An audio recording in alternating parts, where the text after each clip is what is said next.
Welcome to the Schools of Excellence podcast, where we transform everyday leadership struggles into powerful legacies that impact generations.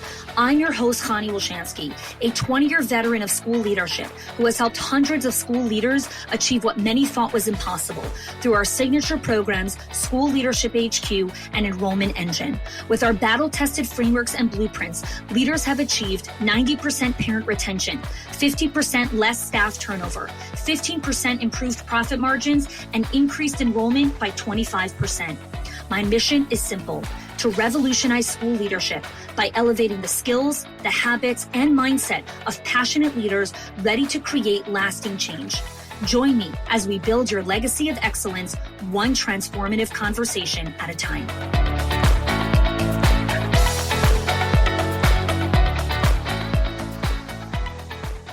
Hey there. Welcome back to the Schools of Excellence podcast. So I'm starting a whole new series now, all in relation to my book, This Can't Be Normal. This is super exciting. The front cover came out recently. If you're watching the YouTube version of the podcast, I printed this out before I spoke in person at the Shift conference in early December of 2025. And when I originally said yes to speaking at that conference, my book was supposed to be ready and fully published at that time. But due to lots of other circumstances, the book wasn't ready in time. But I really wanted to have some version of the book, even if just the cover, for speaking at that conference. And so I printed out the cover of it because the cover was ready, put it on top of a different book. And so that is what's here. This Can't Be Normal: What to Do When Success Starts to Feel Like Survival. And so the book is almost ready for pre-order. But what we do have ready is chapter 1 that you can download. And when success starts to feel like survival, most leaders assume that they need to fix something quickly, that they need to do something, that something really needs to shift right away. And they kind of mobilize into action almost immediately and change something, fix something, push through something. And that urgency of needing to fix something, that's where the challenge really starts. Because the first thing to do when you're feeling like you're in survival or like something isn't sustainable, the first thing isn't to optimize your life. The first step is stop arguing with the signal. Your body's giving you a signal. You're getting a signal that something here isn't adding up. Something here isn't sustainable. Something here isn't working. So the first step is don't argue with the signal. Listen. Just listen to the signal, right? Let the feeling of, ooh, I'm in survival right now, or wow, that was really hard. Let it exist without correcting it, right? Let it exist without explaining it away. Let it exist without turning it right away into a problem to solve or something that you have to maximize.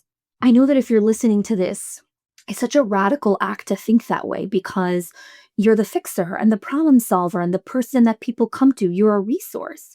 And so when you feel this problem, you're like, oh, this is where I go into action, right? I start solving things. But you're allowed to say a simple statement that I want to invite you into. Something here isn't sustainable.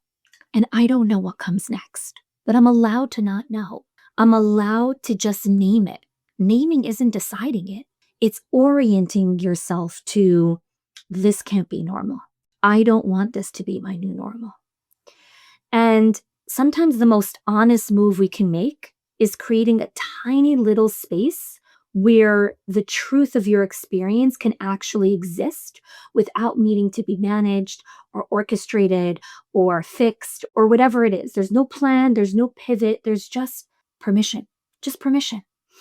So if you're listening right now, you don't need to do anything, okay? You don't need to agree with me. You don't need to figure it out. You don't need to make a change. Just notice what's landing inside of you. And today's conversation isn't a lesson.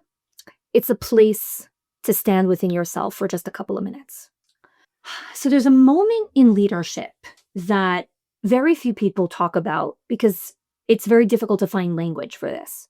It's not burnout. It's not failure. It's not collapse. It's that moment when everything looks right, but something inside of you is quietly suffocating. I'm going to say it again.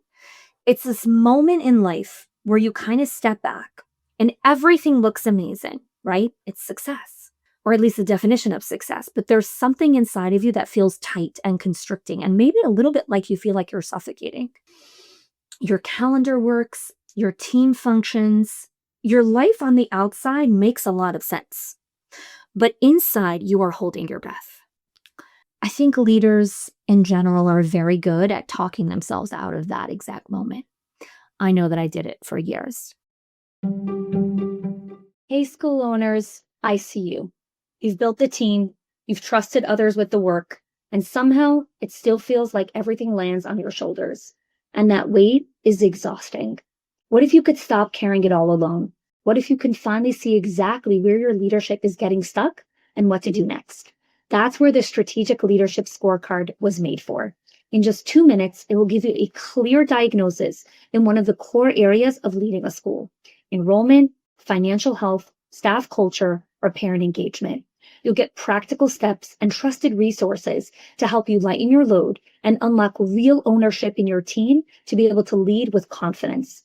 You deserve this level of steadiness. So take the scorecard now so you can lead with clarity and know that your school runs on shared ownership, real standards, and rhythms of accountability.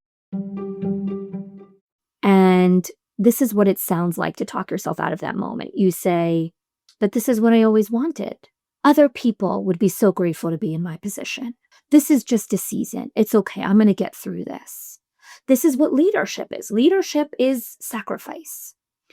And then slowly, very, very slowly, it is so subtle. This is why it gets missed, because it's so subtle. Without realizing it, you stop listening to yourself. Not because you're careless, not because you're irresponsible. You're actually very irresponsible. You've been trained to normalize pressure, to endure, to sacrifice, to stay steady. And so when your body tightens, or you're not sleeping at night, or your patience starts to wear thin, you don't get curious about that and say, what's happening here? You get critical of yourself. You assume, oh, I'm the problem. I'm the one that has to fix this. So there's so many metaphors to kind of explain this experience, but it's like when you drive in a car, right? And the warning light goes on, and at first you notice it, right? And then you tell yourself, it's probably nothing. And then you almost train yourself to ignore that signal on the car, right?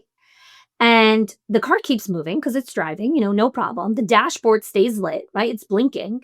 But something that was meant to protect you has now been muted. You've muted that protection signal. And so leadership has this very interesting way of teaching people how to do that to themselves, how to mute themselves. So if you've been listening to this podcast for a while, you know that I love to ask a question. And if you're brand new, welcome. Thank you for joining. Thank you for being here. I love to ask beautiful questions because I really do believe that questions are a beautiful doorway for self-reflection, for a new perspective that really helps us shape a different reality, which ultimately helps us reshape a lot of our life. So what if the problem isn't that leadership is hard, right? We know that leadership is hard. What if it's that we no longer let ourselves notice when it's costing us too much? What if success starts to feel like survival, not because something inside of you is broken, but because something true has gone unnamed for too long? Naming something feels dangerous. It's a threat to our identity and the ego. And it also is dangerous because we're like, well, if I name it, then I'm going to have to take action. And I'm like, no, you can name it and not need to take action right away. Naming isn't deciding. It's telling the truth about where you are. And this has taken me so long to accept and recognize. And I hope this is an invitation to look at it in a very different way. So when I was writing this part of the podcast, I was like, I want to invite you guys to do something without doing, because I don't think anyone needs any more to-do lists or doing stuff. But when success starts to feel like survival again, you don't need to optimize, okay? You don't need to explain. Don't push. Just pause long enough so the signal can speak, and let it speak until it's done speaking. Don't rush to respond to the signal. Create a space where truth exists without being managed. That's what I love about books. That's what I really hope that this book will invite leaders to step into, where you can say the truth out loud, even in your own mind, and not need to manage the truth, right? It's a quiet acknowledgement. It's naming an honest sentence. It's saying, this is costing me too much. This is too hard. This is not sustainable. I don't want to live like this anymore. It's, again, this isn't weakness and it's not deciding. It's orienting yourself to where you are right now. Clarity does not come from moving faster. I know that we'd like to rush because we can't sit in the discomfort of the ambiguity, the not knowing. So we push for an answer. But clarity actually comes from pausing long enough to notice what we've been carrying or what we've been missing. And I say this so often, leaders actually don't need a lot of answers. They need a little bit more permission to slow down. So I wrote chapter 1 of my book for people that are standing in this exact place, for people that are very successful, but are quietly wondering whether they are allowed to trust the reality of their internal world and their internal experience. So chapter 1 doesn't rush you into any solution. It names what's happening inside of leaders so that we can stop normalizing suffocation and self-erosion and silencing ourselves and start just listening. So if you want language for what you're already experiencing, chapter 1 is here. You can click the link in the show notes to download it for free. You can go to the website, thiscan'tbenormal.com. I want to invite you to read it slowly, privately. There's no urgency. Just notice. And you don't have to download chapter 1 either. If that feels like too much of an action item, just sit with this, right? Just sit with this moment. Allow yourself to be here and not need to solve anything right now. Thanks for joining me in this first conversation. I really hope you felt a little bit more seen. And even if in these 12 minutes you just moved a little bit slower than the way the normal pace of your day works, that's a gift. That's a gift. So thank you for joining me here today, and I look forward to seeing you in my next conversation. If you are loving the Schools of Excellence podcast and have gotten any value out of it for your school, I would love if you can do 2 things for me. 1, subscribe to the show so you never miss an episode. And 2, can you please leave us a review? Reviews help other school leaders know that this is the place to learn how to build a school of excellence. And I would be so grateful if you can do that for us. Your help and support makes this show to be able to be listened by the thousands of other school leaders all around the world. Thanks so much for listening, for giving us your time and attention each and every week. And I appreciate that you have joined us.